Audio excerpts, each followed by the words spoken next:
Hope you are doing good. I am Mohammad Shaheen. आज की video जो है स्पेशली कैफ स्टूडेंट्स के लिए है। उसमें सबसे पहले वो स्टूडेंट्स जो AFC में हाल ही पास होकर कैफ में आए हैं, और उसके अलावा वो स्टूडेंट्स जो ऑलरेडी कैफ को कंटिन्यू किए हुए हैं, उसके अलावा वो स्टूडेंट जिनकी अटैम्प्ट इसमें स्प्रिंग 2021 में लग चुकी हुई। और आज की वीडियो सिर्फ कैफ स्टूडेंट्स या CA स्टूडेंट पर मबनी नहीं है। आज मैं आज वीडियो बनाने जा रहा हूँ, इसका मेन पर्पज़ ऑल स्टूडेंट्स को गाइड करना है। उसमें MBA के स्टूडेंट्स, उसमें ACCA के स्टूडेंट्स, इवन कि जिनके साथ स्टूडेंट्स वर्ड्स लग जाता है जिन लोगों के साथ, वो उनको मैं गाइड करने जा रहा हूँ, क्योंकि ये जो वीडियो है ये हर स्टूडेंट के लिए मुफीद है। इसलिए फ़ायदेमंद भी है क्योंकि कोविड की वजह से बहुत सारे स्टूडेंट जो स्टडी नहीं कर पाए, कुछ स्टूडेंट स्टडी कर ली, कुछ की स्टडी रह गई, कुछ ने सोचा कि कोविड ख़त्म हो जाएगा उसके बाद हम स्टडी कर सकेंगे। इस तरह की बहुत सारी चीज़ों और बहुत सारे मसलों की वजह से स्टूडेंट्स का रिज़ल्ट जो है ना इस साल बहुत ही मुश्किल रहा, और इतना टफ कि सभी स्टूडेंट डिप्रेशन में हैं, और उनमें पास होने की रेशियो उनकी बहुत ज़्यादा कम है, और इतनी ज़्यादा कम कि काफ़ी सारे स्टूडेंट फेल हो चुके हैं। जो पास हुए हैं वो भी बहुत मुश्किल से पास हुए हैं। और इसके अलावा सभी स्टूडेंट के मुझे मैसेजेस भी मेरे सोशल मीडिया पर आ रहे थे कि सर हमें कैफ के लिए गाइड कर दें। कुछ स्टूडेंट ऐसे भी थे जो फेल हो चुके थे, वो कह रहे थे कि सर अब हम क्या करें। कुछ स्टूडेंट ऐसे भी थे जो कह रहे थे कि हम CA छोड़ देंगे। इसके अलावा कुछ स्टूडेंट ऐसे थे जो न्यू थे, रिफ्रेशर थे, वो कह रहे थे कि सर हमें कैफ के लिए गाइडलाइन दे दें कि सर के हम कैफ में कितने सब्जेक्ट उठाएँ कि जिसकी वजह से हम अच्छे से कैफ को फर्स्ट अटैम्प्ट में पास कर सकें। क्योंकि जो न्यू स्टूडेंट है वो भी इस वजह से घबराए हुए हैं कि जो प्रीवियस रिज़ल्ट जो आया है उसकी वजह से बहुत सारे स्टूडेंट्स, इवन के सिर्फ जो पास हुए हैं, जो फेल हुए हैं, उनके अलावा भी जो न्यू आए हैं वो भी इस रिज़ल्ट को देखकर इतना घबरा गए हैं कि CA बहुत ज़्यादा मुश्किल है। तो CA को हमने मुश्किल नहीं बनाना, CA बहुत आसान फील्ड है। अगर हम इसके साथ ये चीज़ सोच लें, स्टक हो जाएं कि ये CA कुछ भी नहीं है, हमारे दुनिया में कोई भी चीज़ नामुमकिन नहीं होती। इसी वजह से CA भी कोई बहुत बड़ी बला नहीं, ये CA भी छोटी सी चीज़ है। अगर हम सिर्फ ये चीज़ समझ लें कि CA हमारे लिए कुछ नहीं, तो इन्हीं चीज़ों पर मैं ये एक वीडियो बनाने जा रहा हूँ जो आप लोगों के सामने है। इंशाल्लाह तो बहुत जल्द ये मैं अपलोड कर दूँगा। इसके अलावा मैं स्टडी की और भी बहुत सारी क्वेरीज़ के बारे में आपको गाइडलाइन दूँगा। और चलें हम अपनी वीडियो स्टार्ट करते हैं। सबसे पहले तो मैं उन स्टूडेंट्स के आंसर करूंगा कि जो कैफ में न्यू हैं, रिफ्रेशर हैं, उनकी जो जितनी भी क्वेरीज हैं, उनके मेरे सोशल मीडिया पर बहुत सारे मैसेजेस, मुझे कॉल्स, मुझे पर्सनली मैसेज करते रहते हैं। मैं उनका जवाब देना चाहूँगा कि आप इस मरतबा कोशिश करें 3 सब्जेक्ट उठाएँ, कैफ 1, कैफ 2, कैफ 3। बहुत सारे ऐसे स्टूडेंट हैं जो कहते हैं कि हम एक्स्ट्रा ऑर्डिनरी स्टूडेंट्स के तौर पर सर हम क्या 4 सब्जेक्ट उठा सकते हैं, 5 उठा सकते हैं। मैं तो सजेस्ट करूंगा आप 3 ही उठाएं, क्योंकि कैफ को 3 अटैम्प्ट में क्लियर करें और 3 अटैम्प्ट में फेल ना हो, फर्स्ट अटैम्प्ट बन जाएगी। तो अगर हम 4 भी उठा लेते हैं जिनका थ्योरी सब्जेक्ट सबसे ज़्यादा बेहतर है, वो आप 4 भी उठा लें, नो इशू। लेकिन जिनका थ्योरी सब्जेक्ट वीक है वो आप 4 सब्जेक्ट ना उठाएं। एक मेरी सजेशन ये है कि आप 3 ही सब्जेक्ट उठाएं। तो बाकी अगर आप ज़्यादा पढ़ सकते हैं, टाइम दे सकते हैं स्टडी को, 4 भी उठाएं, उसमें कोई प्रॉब्लम नहीं, लेकिन आपको टाइम देना पड़ेगा प्रॉपर। ये नहीं मैं कहता कि सिर्फ स्टडी को ही टाइम दें, आप अपनी इसके अलावा जो एक्टिविटीज़ करते हैं जिसमें आप रिफ़्रेश होने के लिए बाहर चले गए, और भी बहुत सारी चीज़ें, वो मैं आपको चीज़ों के बारे में मैं वीडियो के एंड पर, मतलब कि जो मसले मसाइल हैं उनको सॉल्व करने के बाद, उनके सोल्यूशन देने के बाद स्टूडेंट्स को, उनके एंड पर फिर मैं आपको हर तरह की गाइडलाइन इसी वीडियो में पेश कर दूँगा। तो वो स्टूडेंट हैं जो क्राफ्ट में रिफ्रेशर हैं, तो वो 3 सब्जेक्ट उठाएं। अगर वो ज़्यादा नहीं उठाना चाहते 2 भी उठा सकते हैं, लेकिन 1 तो बिल्कुल नहीं, तो इस तरह तो बहुत ज़्यादा टाइम लग जाएगा। तो वो अकाउंटिंग के साथ साथ बाकी सब्जेक्ट पर भी फोकस करें। लॉ में सबसे ज़्यादा रिज़ल्ट जो है ना वीक आता है, लेकिन इस मरतबा लॉ का रिज़ल्ट अच्छा रहा है। लेकिन इस मरतबा कैफ 1 का रिज़ल्ट बहुत ज़्यादा बुरा रहा है, कैफ 2 का रिज़ल्ट भी इतना अच्छा नहीं, लेकिन लॉ का तो मुझे तो खुशकिस्मती की बात है कि लॉ का रिज़ल्ट पिछले बहुत सारे अटैम्प्ट्स के मुकाबले में बहुत ही अच्छा रहा है। तो इसके हिसाब से हम लॉ भी उठाएं, क्योंकि लॉ इसलिए उठाएं कि हो सकता है कि जो एक न्यूज़ है जो अभी फाइनल तो नहीं हुई लेकिन फिर भी कह रहे हैं कि फ़ाइनल हो सकती है। तो वो ये है कि न्यू स्कीम में लॉ 2 बुक्स में डिवाइड होने वाली है, तो इस वजह से लॉ कोशिश करें इसी अटैम्प्ट में पास करें। बहुत सारे स्टूडेंट्स के ये भी मैसेजेस आते रहते हैं कि सर हम कौन से टीचर को चूज़ करें, लॉ के लिए कौन सा टीचर चूज़ करें, FAR 1 के लिए कौन सा टीचर चूज़ करें, इंट्रो अकाउंटिंग के लिए कौन सा टीचर चूज़ करें, और थ्योरी सब्जेक्ट में BM BS स्पेशली और उसके साथ आ जाती है इकनॉमिक्स, इसके लिए कौन सा टीचर चूज़ करें। इसी तरह आगे कैप 9 ऑडिट आ जाती है, और CM में कैप 8 सब्जेक्ट आ जाता है। तो बहुत सारे स्टूडेंट मुझे मैसेज करते रहे कि सर कौन सा टीचर और कौन सा इंस्टीट्यूट चूज़ करें। अगर कोविड-19 चल रहा है सर, हम ऑनलाइन स्टडी करना चाहते हैं, क्योंकि हम बार बार हॉस्टल जाके थक चुके हैं कि कुछ मंथ हॉस्टल जाते हैं, फिर कोविड-19 की वजह से वो लॉकडाउन स्टार्ट हो जाता है, जिस वजह से हम हॉस्टल से वापस आना पड़ता है। हम इन्हीं चक्करों में अपनी स्टडी का 50% हिस्सा तो वेस्ट कर चुके हुए हैं। तो अगर हम 50% वैसे ही वेस्ट कर चुके हैं, तो इस वजह से भी स्टूडेंट कह रहे हैं कि हम बहुत ज़्यादा डिसहार्ट हैं। तो काइंडली आप इस बारे में भी गाइड कर दें। तो बेहतर चीज़ ये है कि आप ऑनलाइन आप अपने घरों में स्टडी स्टार्ट करें। वो इसलिए क्योंकि अब तो ऑनलाइन सिस्टम इतना परफेक्ट हो गया है, इतना खूबसूरत बन गया है कि उन्होंने online test session, online WhatsApp groups, social media ने बहुत कुछ आसान किया हुआ है। अगर हम मोबाइल जो है, लैपटॉप जो है, उसके मिसयूज़ छोड़कर उसके यूजेस की तरफ, बेनिफिट्स की तरफ ध्यान दे दें, तो वो बहुत ही अच्छी चीज़ें भी हमें देता है, जिसमें हम स्टडी बहुत अच्छे तरीके से कर सकते हैं। जो भी इंस्टीट्यूट ऑनलाइन लेक्चर प्रोवाइड कर रहा है, उन्होंने ये चीज़ बड़ी बेस्ट रखी है। जैसे कि मैं एग्जांपल दूंगा राइस, मैं एग्जांपल दूंगा नियर पियर्स, मैं एग्जांपल दूंगा CMADC, और ये 3 चैनल ऐसे हैं ऑनलाइन इंस्टीट्यूट है, इसमें 2 चैनल हैं, वेबसाइट्स हैं जो पाकिस्तान में ऑल ओवर स्टूडेंट्स को लेक्चर मुहैया कर रही हैं। CA के रिलेटेड बहुत सारी क्वेरी सॉल्व करने में हर वक्त कोशिश रहती हैं। तो ये 3 बेस्ट हैं। मैं पर्सनली प्रेफर कर रहा हूँ अपनी तरफ से कि ये 3 बेस्ट हैं पाकिस्तान में। आप राइस से लेक्चर ऑनलाइन ले लें, और आप नियर पियर से ऑनलाइन लेक्चर ले लें, आप CMADC से लेक्चर ले लें, ये बेस्ट है।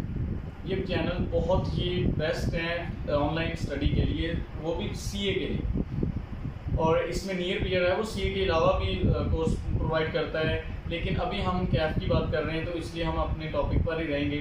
तो सबसे बेस्ट चीज़ ये है कि इसमें टीचर बहुत ही हाई क्वालिफाइड हैं, FCA हैं, ACA हैं, और इस तीनों पाकिस्तान में चैनल ऑनलाइन स्टडी के लिए बेस्ट हैं। मैं पर्सनली भी प्रेफर करूँगा, और इसके अलावा भी बहुत सारे स्टूडेंट्स इनको प्रेफर करते हैं कि ये ऑनलाइन स्टडी के लिए बेस्ट है। तो चलिए अब हम देखने जा रहे हैं ICAP रिजल्ट स्टैटिस्टिक्स। तो उसमें ICAP ने रिजल्ट, जो प्रीवियस रिजल्ट आया है स्प्रिंग 2021 का, वो कैसा रहा है। और वो काफ़ी स्टूडेंट्स के लिए डिप्रेशन का बायस भी है, लेकिन कुछ कैप 3 के स्टूडेंट्स, लॉ के स्टूडेंट के लिए बहुत खुशी का बायस भी रहा है। तो आइए हम देखते हैं। मैं आपके साथ भी स्लाइड शेयर कर रहा हूँ ये। तो इस मरतबा जो रिज़ल्ट रहा है कैफ का, प्रीवियस कैफ का रिज़ल्ट, वो इतना अच्छा नहीं रहा।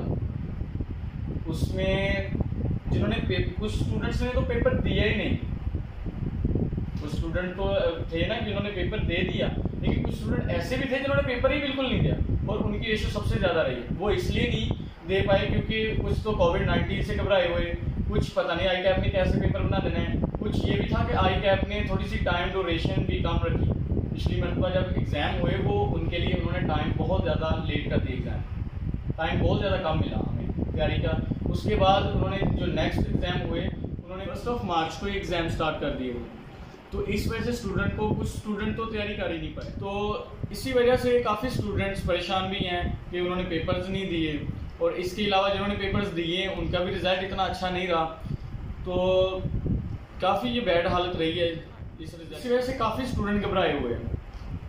तो आइए हम देखते हैं कि जिन्होंने पेपर दिए हैं उनकी रेशो कितनी रही है। जिन्होंने पेपर बिल्कुल भी नहीं दिया उनकी 48% है, और जिन्होंने एक पेपर दिया है कैफ का, जस्ट कोई भी एक पेपर, उनकी रेशो है 31%, और जिन्होंने कैफ की जस्ट 2 पेपर दिए हैं उनकी रेशो 17%। और इसके अलावा जिन्होंने कैफ के 3 पेपर दिए हैं, जो पर्सनली मैं भी सजेस्ट करता होता हूँ, पेपर दिए हैं, उनकी रेशो है 5%। तो देख लें कि बहुत ही कम स्टूडेंट ने एग्ज़ाम दिया है, और उनमें जिन्होंने पेपर नहीं दिए वो बहुत ज़्यादा हैं तादाद में, और जिन्होंने पेपर दिए हैं वो बहुत ज़्यादा कम तादाद में हैं, और उनका रिज़ल्ट देखने के बाद वो बिल्कुल डिसहार्ट हुए बैठे हैं। तो आइए हम देखते हैं तो इस साल पर पेपर कैफ के कितनी परसेंटेज पासिंग रेशियो कितनी रही। तो उनमें सबसे पहले तो कैफ 1 सब्जेक्ट आता है। कैफ 1 की 29% रही, और उसके बाद उसकी प्रीवियस जो रही है 43 रही। तो इस हिसाब से कैफ 1 का इस मरतबा रिजल्ट बहुत ही वीक रहा है। इसके अलावा हम आ जाते हैं कैफ 2 पर। कैफ 2 की इस मरतबा 2020 स्प्रिंग 2021 में जो पासिंग रेशो रही है वो 26 रही, लेकिन प्रीवियस रिजल्ट में 32% रही, तो ये भी काफ़ी वीक रहा है। और इसके बाद आ जाता है कैफ 3। उसकी पासिंग रेशियो पिछली पासिंग रेशियो से बहुत ज़्यादा अप जा चुकी है, 44%, और पिछली मरतबा उसकी 35% रही। तो कैफ 3 काफ़ी स्टूडेंट्स ने पास कर लिया है और काफ़ी अच्छी इसकी पासिंग रेशियो रही है।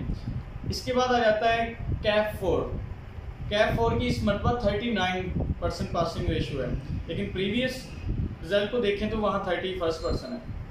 तो ये कोई ज़्यादा डिफरेंस भी नहीं है, लेकिन फिर भी थोड़ी सी ज़्यादा पासिंग रेशियो रही है। इसके अलावा आ जाती है कैफ 5। कैफ 5 की पासिंग रेशियो इस मरतबा 40% रही, और पिछली मरतबा इसकी 30% पासिंग रेशियो थी। मतलब कि कैफ 5 में इस मरतबा बहुत सारे स्टूडेंट्स ने कैफ 5 को बहुत अच्छे तरीके से पास किया, और इसका मेरी पर्सनल थिंकिंग के हिसाब से इस मरतबा कैफ 5 का पेपर थोड़ा सा टफ भी आने वाला है। सो बी केयरफुल स्टूडेंट्स। तो ज़रूरी नहीं कि वो टफ दे दे या नॉर्मल दे दे, लेकिन आई कैप है, आई कैप के पेपर पैटर्न तो माशाल्लाह हर मरतबा ऐसे ही होते हैं कि कंसेप्चुअल होते हैं। तो हम अपने टॉपिक पर आते हैं। उसमें आ जाता है अब कैफ 6। कैफ 6 की इस मरतबा पासिंग रेशियो 39% रही, पिछली मरतबा 35% थी, और थोड़ी सी बड़ी है, लेकिन पास ही है, 19-20 पॉइंट का फ़र्क है, तो इक्वली रही है। इसके बाद आ जाती है कैफ 7। कैफ 7 में 35% इस मरतबा पासिंग रेशियो रही है, और 33% प्रीवियस पासिंग रेशियो थी इसकी, तो ये भी करीब है। इसके बाद कैफ 8। कैफ 8 में 48% पासिंग रेशियो इस मरतबा है, और जो प्रीवियस रही है 2020 ऑटम 2020 में वो 26% थी। मतलब कि कैफ 8 में भी काफ़ी स्टूडेंट्स ने बहुत अच्छे तरीके से कैफ 8 को भी काफ़ी स्टूडेंट्स ने बहुत अच्छे तरीके से पास किया है। इसके अलावा हम लास्ट पेपर पर आ जाते हैं, लास्ट सब्जेक्ट कैफ 9। इसकी पासिंग रेशियो 41% रही है, और प्रीवियस रेशियो जो रही है उसकी पासिंग रेशियो 27%, और ये बहुत अच्छी रेशियो रही है। इसमें पासिंग रेशियो बहुत ज़्यादा कम रही है, वो जस्ट 2 सब्जेक्ट हैं, कैफ 1 और कैफ 2। उसके अलावा कुछ सब्जेक्ट ऐसे हैं जिनमें पासिंग रेशियो तकरीबन इक्वली गई है या थोड़ी सी अप गई है, लेकिन उसके अलावा कुछ सब्जेक्ट ऐसे हैं 3 से 4 जिनकी passing ratio previous passing ratio के हिसाब से हम परसेंटेज देखें तो बहुत अप गई है, बहुत ही ज़्यादा अप। तो ये था हमारा कैफ की स्टैटिस्टिक। पास पेपर का एनालिसिस करने के बाद अब हम उन स्टूडेंट्स की तरफ चलते हैं जो फेल हुए। बहुत सारे स्टूडेंट्स तो डिसहार्ट हुए बैठे हैं इस वजह से कि अब हम नेक्स्ट सीए नहीं करेंगे, कि कैफ का रिज़ल्ट बहुत बुरा रहा है। कुछ स्टूडेंट्स ऐसे हैं कि जो वो डिसहार्ट हुए बैठे हैं इस वजह से भी कैफ के हमने बहुत अच्छे पेपर दिए, बहुत ही अच्छे पेपर दिए, और हमारा रिज़ल्ट कुछ भी नहीं था। और कुछ स्टूडेंट्स ऐसे हैं जो डिसहार्ट ही नहीं है, लेकिन जिन्होंने स्टडी नहीं की होगी, खुशी पे कैफ के पेपर दिए और सीए को खुशी पास करने की कोशिश की उनकी। तो उनके काफ़ी रीज़न्स हैं उनके फेल होने के। उनमें सबसे पहले तो ये चीज़ आ जाती है, कुछ स्टूडेंट ऐसे जो स्टडी करते नहीं हैं, उन्होंने प्रॉपर स्टडी करनी नहीं है, बैठना नहीं है स्टडी के लिए। अच्छा कैफ कर लिया, कैफ सीए को एक एफएससी के लेवल पे समझ लिया, सीए प्रोफेशनल बॉडी है, तो सीए को एक प्रोफेशनल बॉडी के हिसाब से देखें तो इसके लिए काफ़ी इसको टाइम देना पड़ता है। इसके सब्जेक्ट को रखने के बाद तो वो स्टूडेंट पढ़ते नहीं हैं, इस वजह से काफ़ी स्टूडेंट फेल हो जाते हैं। इसके अलावा वो स्टूडेंट आ जाते हैं जिनको पढ़ते हैं लेकिन उनको पढ़ने का तरीका ही नहीं है, कैसे पढ़ें, क्या टाइम रखें, किस टाइम पढ़ें। पढ़ते हैं अगर पढ़ने बैठे तो बहुत ज़्यादा पढ़ने बैठ गए, अगर पढ़ते नहीं है तो बैठे हैं, ठीक है जी थोड़ा सा पढ़ लिया, अच्छा अब रेस्ट कर लें, थोड़ा सा पढ़ लिया, मोबाइल पकड़ लें, थोड़ा सा पढ़ लिया, अब दोस्त कोई आ गया, थोड़ा सा पढ़ लिया, कोई और इशू, इस तरह ये भी इश्यूज़ हैं जो हम नहीं देख पाते, वो इनको तो हम हाईलाइट करते ही नहीं। ये सिर्फ सोचते हैं स्टूडेंट्स कि भी फेल हो गए। पहले ये चीज़ देख लें किस वजह से हुई, कि आपने स्टडी को प्रॉपर टाइम दिया, आपने स्टडी के अलावा अपनी दूसरी एक्टिविटीज़ को टाइम दिया, इसके अलावा आप एज अ मुस्लिम आपने नमाज और कुरान को टाइम दिया, क्योंकि इंसान की सबसे फर्स्ट जो स्टडी है वो नमाज और कुरान, जो इंसान की पहली चीज़ है वो नमाज और कुरान है, और यही कामयाबी की कुंजी है। तो इसके बारे में हम बात करते हैं। इसके अलावा स्टूडेंट्स जो हैं वो अपने वालिदैन को प्रॉपर टाइम नहीं देते। हम स्टडी कर रहे हैं, स्टडी में इतना गुम हो जाना कि वो स्टडी इतनी ज़्यादा हो जाती है कि समझ ही नहीं आती कि अब क्या लिखें क्या ना लिखें। उसके अलावा कुछ स्टूडेंट्स थ्योरी सब्जेक्ट में फिर फेल हो रहे हैं, वो इस वजह से हो रहे हैं कि उनकी हैंड राइटिंग नहीं अच्छी, उन्होंने जस्ट रटे पर फोकस करना है, रटा ही करना है कि रटा इंसान को पास कर देता है। बहुत सारे उनके दोस्त भी बता देते हैं फेसबुक पर और दूसरे चैनल्स पर, वो जब मैसेज करते हैं भाई कि हम कि इस सब्जेक्ट कैसे पास करें, वो कह देते हैं जी भाई इतने सब्जेक्ट में इतना आप याद कर लें, क्रैमिंग कर देते हैं। बहुत सारी ऐसी चीज़ें कि भी आप 4 सब्जेक्ट इसमें से उठा लें, 2 सब्जेक्ट आगे से उठा लें, आप पास हो जाएंगे। ये गलत है। आई कैप पूरी बुक में से पेपर बनाता है। आई कैप में सब MCQs जो होते हैं वो कंसेप्चुअल बनाने होते हैं। MCQs में जो कंसेप्ट रह गए उसके बाद बाकी उन्होंने अपने थ्योरी सब्जेक्ट में डाल देने होते हैं। तो इस वजह से पेपर काफ़ी टफ भी होता है, लेकिन जिस बंदे ने याद किया हो उसके लिए कुछ टफ नहीं होता। तो इसमें इस वजह से भी फेलियर है कि हम स्टडी में इतना ज़्यादा गुम हो जाते हैं कि हमें पता ही नहीं होता कि बाद में हमने याद क्या किया क्या नहीं किया। तो बहुत सारे और भी रीजंस हैं जिसमें सिलेक्टिव स्टडी है और पेपर सारा 6 मंथ पढ़ना ही नहीं है और लास्ट मंथ में आके इतनी ज़्यादा स्टडी करनी है कि बिल्कुल ही वो इस तरह हो जाता है कि स्टडी हर चीज़ की होती है, लेकिन ये नहीं पता होता कि किस क्वेश्चन का क्या आंसर करना है। आई कैप ने क्वेश्चन कुछ किया होता है, स्टूडेंट कुछ जवाब दे रहा होता है। इसमें मसला ये है कि आप पहले ये तो देख लें कि आप हमसे पूछ क्या रहा है, एग्जामिनर हमसे पूछ क्या है, आप ये चीज़ देखें।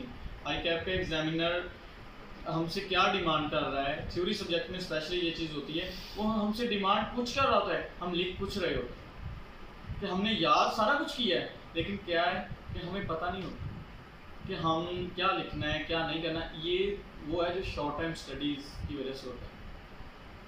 तो इससे अवॉइड करना है। तो इंशाल्लाह अल्लाह ताला ज़रूर पास करेंगे। ये ऐसा कभी नहीं होता कि अगर हम प्रॉपर स्टडी करें, प्रॉपर टाइम दें हर चीज़ को, सबसे पहले नमाज को, उसके बाद 10 मिनट ही सही कुरान मजीद को, उसके बाद सारे दिन में जब आपको थोड़ा सा टाइम मिले, कम से कम खाने के वक्त अपने वालिदैन को भी टाइम दें, क्योंकि जब आपको बहुत ज़्यादा मसले होंगे, अपने स्टडी में मसले होंगे, आप टेंशन में होंगे, आप जब अपने वालिदैन के साथ बैठेंगे, खाने की टेबल पर बैठेंगे, उसके अलावा टाइम निकाल कर बैठेंगे, तो आप अपने थोड़े बहुत मसले उनसे डील करेंगे और वो आपको और भी कुछ भी कर सकेंगे, आपको मुफीद मशवरे दे सकेंगे और इसके अलावा आपको दुआएं मिल जाएंगी जो आपके लिए कामयाबी का रास्ता बना देंगे। ये तो थे स्टूडेंट्स के फेल होने के रीज़न्स। अब हम डिस्कस करेंगे कि स्टूडेंट्स के रिएक्शंस कैसे होते हैं फेल होने के बाद। काफ़ी डिसऑर्डर भी हो जाते हैं, बहुत सारी चीज़ें जो उनके रिएक्शंस में आती हैं मैंने आपसे पहले भी बात कर चुका हूँ और कुछ मैं अभी भी बता देता हूँ। उनमें ये है कि स्टूडेंट्स काफ़ी डिसऑर्डर हो जाते हैं, कुछ सीए से वैसे ही उकता हो जाते हैं, कभी सीए करना ही नहीं है, कुछ वैसे भी कॉम में चले गए हैं, कुछ जो मुझे मैसेजेस आते हैं कि भाई हमने सीए छोड़ो। मैं बहुत ज़्यादा कोशिश करता हूँ कि सीए नहीं छोड़ो भाई, तो थोड़ी सी स्टडी करके देखो, मेरे साथ स्टडी करो, मेरे ग्रुप को ज्वाइन करो, फेसबुक ग्रुप या ऐसे कोई ग्रुप नहीं। उसके अलावा मैं सिर्फ ये कहता हूँ कि मेरे ग्रुप को, मतलब कि कोई मसला हो आप मुझसे डील करें, कोई स्टडी में मसला आ गया या उसके अलावा कोई मसला है तो आप मुझसे डील करें। तो इंशाल्लाह मैं अगर आपकी हेल्प नहीं कर सकता तो आपको मुफीद मशवरा ज़रूर दे दूँ। तो स्टूडेंट के रिएक्शन सबसे पहले तो डिसऑर्डर हो जाना, वो पता नहीं भी क्या हो गया, सीए नहीं हो सकेगा, क्या पता नहीं क्या होगा क्या नहीं होगा, और उनके इस रिएक्शन की वजह से साथ वाले जो न्यू स्टूडेंट्स हैं वो पढ़ने वाले स्टूडेंट्स भी डिसऑर्डर होकर बैठ जाते हैं। इसके अलावा वो स्टूडेंट जब दूसरे बंदे को गाइड करते हैं, अगर उसके साथ वालों भी पूछ ले भाई कैसा पेपर रहा, तो सीए कैसा है, अगर मैं सीए में आना चाहूँ या कुछ भी है, या मैंने कैफ में आना, वो जो एएफसी में न्यू स्टूडेंट्स आते हैं उनको डराना शुरू कर देते हैं। भाई कैफ ऐसा है, कैफ में ऐसा ये हो जाएगा, कैफ में वो हो जाएगा, सीए बहुत टफ है, सीए में आने के बाद बंदे की लाइफ ख़राब हो जाती है। बहुत सारी चीज़ें मैंने सुनी। इसके अलावा मैंने अपने सोशल चैनल्स पर, सोशल मीडिया पर बहुत सारी ऐसे उनके डिबेट देखी हैं कि सीए में तो इंसान की आधे से ज़्यादा लाइफ ख़राब हो जाती है, या कुछ ही स्टूडेंट हैं जो सीए को प्रमोट करते हैं। तो भी सीए एक मुफीद प्रोफेशन है, अगर आप इसमें प्रॉपर हर चीज़ को गाइडलाइन लेकर टाइमिंग अपनी सेट करके प्रॉपर स्टडी करें तो सीए इतना मुश्किल नहीं है। ये तो थे स्टूडेंट के रिएक्शंस। अब मैं डिस्कस करूंगा कि स्टूडेंट नेक्स्ट टाइम कैसे बच सके फेल होने से, अपने पेपर्स को फर्स्ट अटैम्प्ट में कैसे पास कर सके। तो वो भी इंशाल्लाह आप मेरे साथ रहें, इतना मुश्किल नहीं होने वाला। आप अपनी स्टडी टाइम पर करें। आप सबसे पहले तो अपनी स्टडी का टाइम टेबल अच्छे से बनाएं। कोई भी है, कैफ 1 है, कैफ 2 है, कैफ 3 है, इवन कि कैफ 9 भी है, कोई भी सब्जेक्ट है, उसकी सबसे पहले तो आप स्केड्यूल रेडी करें। आपने इस टाइम बैठ के ये सब्जेक्ट पढ़ना है और उसको कितना टाइम देना है, उसमें मोबाइल से अवॉइड करना है, किसी भी तरह से शोर शराबे से अवॉइड करना है। कि बाज़ दफ़ा हम ऐसे करते हैं कि कैफ 1 न्यूमेरिकल सब्जेक्ट है, उसके कुछ न्यूमेरिकल्स ऐसे होते हैं कि हम सॉन्ग्स हल्का सॉन्ग सुनना और साथ में चलो जी मैथ ही करना है, क्वेरीज ही सॉल्व करनी है, न्यूमेरिकल्स प्रॉब्लम्स ही हैं, लेकिन गलत है। उससे बेहतर है कि आप अपने किसी दोस्त के साथ बैठ जाएं, एक दूसरे के साथ डिबेट करें क्वेश्चन में। ज़्यादा टाइम नहीं देना, 2 से घंटे 3 घंटे दें, उनमें 2 घंटे ऐसे हों जो आपने न्यू चीज़ें सीखनी है न्यूमेरिकल्स प्रॉब्लम में, लेकिन 1 घंटा ऐसा हो जिसमें आपने जो पहले पढ़ा है उसको एक मरतबा रिवाइज कर सकें। कम से कम एक क्वेश्चन रिवाइज में जरूर करें। इसके बाद थ्योरी सब्जेक्ट्स हैं। थ्योरी सब्जेक्ट का भी मैं पहले यही कहूँगा, अपना स्केड्यूल सेट करें, उसमें कोशिश करें कि आपका जो स्केड्यूल है वो इसी हिसाब से हो कि आपका चैप्टर कवर्स भी हो जाए और बाद में आपके पास रिवीजन का टाइम भी बचे। हालांकि रिवीजन नहीं हो पाती, कैफ वो चीज़ है जो रिवीजन भी साथ साथ, सीए में रिवीजन साथ साथ ही बुक की कवर करनी पड़ती है। तो लेकिन मैं कहता हूँ फिर भी टाइम बचाएं रिवीजन के लिए। उसमें सबसे पहले ये है कि आप एक स्केड्यूल बनाएं, प्रॉपर स्केड्यूल हो, और प्रॉपर स्केड्यूल में आपकी टाइमिंग फिक्स हो। सबसे पहले उसमें जो नमाज की टाइमिंग है उसके टाइम आप पढ़ भी रहे तो उससे नमाज़ पढ़ें अपना। नमाज के बाद अपना दिन में कम से कम एक मरतबा कुरान मजीद ज़रूर ओपन करें, एक आयती बेशक पढ़ें, ज़्यादा से ज़्यादा जितना आपके पास टाइम आप उसको दे सकें तो ठीक है, लेकिन कम से कम एक आयत लाजमी पढ़ें। उसके साथ नमाज जो आपको वो रिलैक्सेशन हो, वो आपको रिफ़्रेशमेंट, आपके लिए सबसे बड़ी रिफ़्रेशमेंट वो है। अब अपने अल्लाह से दुआ करेंगे, जो आपको प्रॉब्लम्स होंगी वो बार बार अपने अल्लाह से दुआ करेंगे, अल्लाह ताला ज़रूर इंशाल्लाह आपको प्रॉब्लम से निकाल देंगे। तो उसके बाद आपने जो टाइम स्टडी के लिए सर्व करना है उसमें पहले 1 घंटा 1.5 घंटा, 1 घंटा आप तकरीबन लेक्चर लेने में गुजर जाता है। उसके बाद 1 घंटा आप उसको उसी वक्त ही आप रिवाइज़ करें। रिवाइज़ अच्छे से करने के बाद, या शाम को रिवाइज़ करना है, फर्स्ट टाइम सुबह नमाज के बाद रिवाइज़ करते हैं, जब भी आपको टाइम मिलता है रिवीजन का, आप जो लेक्चर लिए उसकी रिवीजन करें। रिवीजन के साथ बेशक 30 मिनट दें। 30 मिनट में जो आपने पिछला चैप्टर पढ़ लिया है उसका बेशक एक टॉपिक एक नज़र दें, वो आपकी रिवीजन भी होगी और वो ऐसा आपको तैयारी होगी कि आप भूल ही नहीं सकते। अगर इस तरह आप तैयारी करेंगे ना तो मैं नहीं कहता कि आप फेल हो जाएंगे। आई क्या चैलेंजिंग क्वेश्चन भी होंगे, आप वो भी पास कर लेंगे इंशाल्लाह। तो इसके ये था हमारा कि हम स्टडी कैसे करें, कि नेक्स्ट टाइम फेलियर से कैसे अवॉइड करें। इसमें ये चीज़ हमेशा याद रखनी है, हम स्टूडेंट्स जो हैं वो बहुत ज़्यादा, कुछ जो अकाउंटिंग में बेहतर हैं वो बहुत ज़्यादा फोकस कर देते हैं थ्योरी सब्जेक्ट में, और जो थ्योरी सब्जेक्ट में बेहतर हैं वो बहुत ज़्यादा फोकस कर देते हैं न्यूमेरिकल सब्जेक्ट में। तो ये गलत है, सभी को इक्वल टाइम दो। और कुछ ऐसे स्टूडेंट भी हैं जो बी कॉमर्स हैं, और बी कॉमर्स में सबसे मेन प्रॉब्लम ये है कि बहुत सारे स्टूडेंट्स ऐसे हैं जो ये समझ लेते हैं कि ये जो है ना बी कॉमर्स की तरह है, वही सब्जेक्ट हैं, वही चीज़ें हैं, ये मुश्किल नहीं है हमारे लिए। लेकिन मेरे भाइयों, ये जो है सीए, ये बी कॉम से अलग है। बी कॉम में बेशक जितना मर्जी नॉलेज है, लेकिन उनकी टेस्ट सिस्टम, उनके एग्ज़ाम सिस्टम सीए के एग्ज़ाम सिस्टम से बिल्कुल अलग। तो इसलिए इसको कभी भी इक्वल नहीं समझना चाहिए कि किसी भी सब्जेक्ट को बीकॉम के सब्जेक्ट के इक्वल, बेशक बुक एक जैसी और टॉपिक भी एक जैसे हो जाए, लेकिन क्योंकि एग्ज़ाम के पॉइंट ऑफ व्यू से ये दो चीज़ें अलग हैं और उनके एग्ज़ाम के पॉइंट ऑफ व्यू से अलग हैं, उसके बाद अदारे भी अलग अलग हैं। तो जैसे 5 फिंगर्स एक साथ एक जैसी नहीं ना, सेम अदारे उनके एग्ज़ाम के पॉइंट ऑफ व्यू एक जैसे नहीं हो सकते। तो अब हम लास्ट पॉइंट डिस्कस करेंगे कि हमारा टाइम बहुत ज़्यादा कम रह गया, उसमें हम स्टडी कैसे करें, कि उसको कैसे कवर करें। इतना कम टाइम रह गया है, हमने इतना टाइम वेस्ट कर दिया, पीछे नहीं पढ़ सके, प्रॉपर गाइडलाइन नहीं थी, टीचर सिलेक्शन में टीचर की चूज़ करने में टाइम गुजर गया, कुछ फेल होने से डिसहार्ट थे कि आगे कैसे पढ़ें। बहुत सारी ऐसी चीज़ें जो थी, उसकी वजह से हमने बहुत ज़्यादा टाइम वेस्ट कर लिया और अब टाइम रह गया तकरीबन 3 मंथ। तो उसमें आप अपना प्रॉपर स्केड्यूल के मुताबिक लेक्चर लें, डेली बेसिस पे लेक्चर लें, डेली बेसिस उसको साथ साथ याद भी करना है, उसको न्यूमेरिकल प्रॉब्लम्स को टाइम देना है, डेली बेसिस पे रिवीजन करनी है, डेली बेसिस पे वीकली आपके अगर टेस्ट हैं तो वीकली टेस्ट लें और उनको टेस्ट दें। उसके बाद आप अपने जो बाकायदा टीचर हैं उनसे बात करें कि अगर कोई क्वेरी सॉल्व नहीं हो रही उनसे डील करें, अगर वहाँ नहीं हो रही तो मुख्तलिफ मीडियाज़ हैं, फेसबुक के अलावा व्हाट्सएप ग्रुप्स हैं, उधर आप अपने दोस्तों से, मुख्तलिफ टीचर्स हैं और मुख्तलिफ सीए को प्रमोट करने के लिए, सीए की क्वेरी सॉल्व करने के लिए मुख्तलिफ टीचर्स के साथ साथ स्टूडेंट्स भी हैं, सीए फाइनलिस्ट भी हैं और इसके अलावा कैफ आर्टिकल्स में भी कुछ स्टूडेंट ऐसे हैं जो जिनके ग्रुप्स हैं, तो उनसे आप हेल्प लें। तो इसलिए आप अपना प्रॉपर स्टडी टाइम जो है ना, वो स्टडी को अपना प्रॉपर टाइम दें। उसमें आप लेक्चर डेली बेसिस पे तो लेने हैं, उसको डेली बेसिस पे याद भी करना है, अपनी एक्टिविटीज़ भी साथ साथ रखनी है, टेस्ट एक भी नहीं छोड़ना। आपका जो स्केड्यूल है वो इसी हिसाब से बनाओ कि आप अगर सितंबर में हमारा एग्ज़ाम है तो सितंबर से पहले कोशिश करें 1 मंथ पहले, अगस्त की स्टार्टिंग में आपके कोर्स ऑल कवर हो जाए। आपके जब ऑल कोर्सेज कवर हो जाएं फिर उनकी रिवीजन्स हो जाएं, रिवीजन के साथ साथ फुल बुक टेस्ट रख लें।